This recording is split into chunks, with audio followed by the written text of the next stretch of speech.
What is up, guys? Welcome back to my channel. Today I'm going to be showing off some of my purest Clone Wars customs.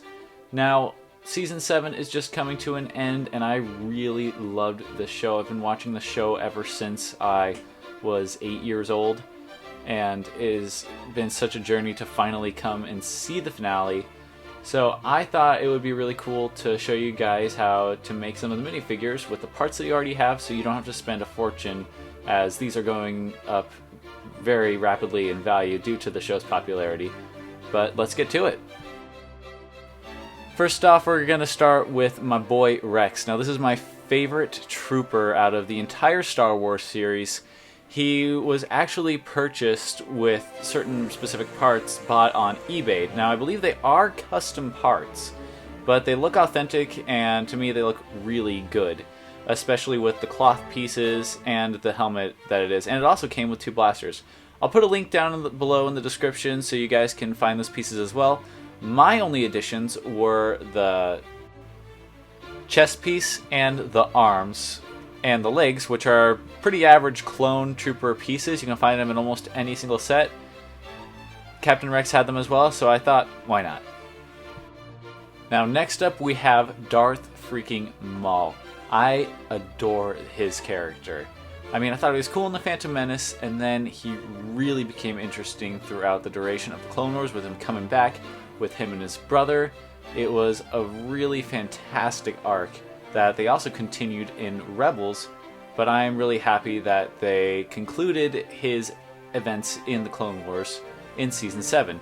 Now, for this figure, I used a torso of his that is an older version, as well as the head. I thought it was really good. I haven't been too pleased with the printing on the most recent ones, as it's either been kind of creepy or super sloppy with the left eye, as you can see in this picture. And for his legs, I actually got those from a Space Police minifigure from the Space Police line that was from a few years back. And I thought it turned out pretty well, giving him a robotic-y, kind of old-fashioned, nostalgic look. And next up, we have the Senator/Queen, Padme Amidala. Now, this is based off of her look in Revenge of the Sith, and we did get a glimpse of her in that outfit in the Clone Wars Bad Batch arc, so I thought it'd be cool to remake it here as well. Now, LEGO has never produced an official version of this figure or from that scene. I thought it'd been pretty cool to include with the Duel on Mustafar set that came out earlier this year, but oh well. I was able to create this by using a torso piece from the Jedi Nadar figure, and I also gave her the tan legs that I felt was most accurate to her look as much as possible, and I'm pretty happy with how she turned out, with her brunette hairpiece ponytail and with that particular face. Now, next up is Anakin Skywalker, and when I say favorite character, this is my favorite character of all Star Wars. I think the entire story is about him and his redemption as Darth Vader from Anakin Skywalker, and so it was great to see this iteration of him back in the Clone Wars animated show. Now, LEGO has released a couple of these Clone Wars Anakin figures, but I've always found them to be quite inaccurate by giving them black and brown color styles, when clearly it can be seen as red and blue throughout the entire show, movie, and all other merchandisers other than LEGO. So I thought I would update it and make it as much accurate as possible. And I did that by giving him the burgundy arms, as well as blue legs with a black middle section in order to make the whole look blend a little better. And I think it turned out pretty great. But I still hope LEGO will release a new version with the gray chest piece and the full blue and red suit. And last but certainly not least is Ahsoka Tano.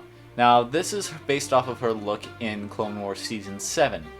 I used pieces from her Rebels appearance in terms of her hair and her face. I also got arms from Ezra Bridger to get that deep orange that matches her face, and I used a Superman body put the torso on backwards to give it that kind of silvery navy blue look that she has in the show. I found her dark blue lightsabers from a seller on eBay. I thought they looked more vibrant with this outfit, as this is my personal favorite look of hers from the show, especially since I think all of the blues really complement each other and really show her strong connection she has to Anakin and that they are family. Well, that's all I got for you today. I hope you enjoyed this custom showcase, and I really gotta say how wild it is to even be reviewing custom versions of these characters that I bought practically 10 years ago. The first set I ever had was the Twilight that came with Ahsoka and Anakin and Rhoda the Hutt.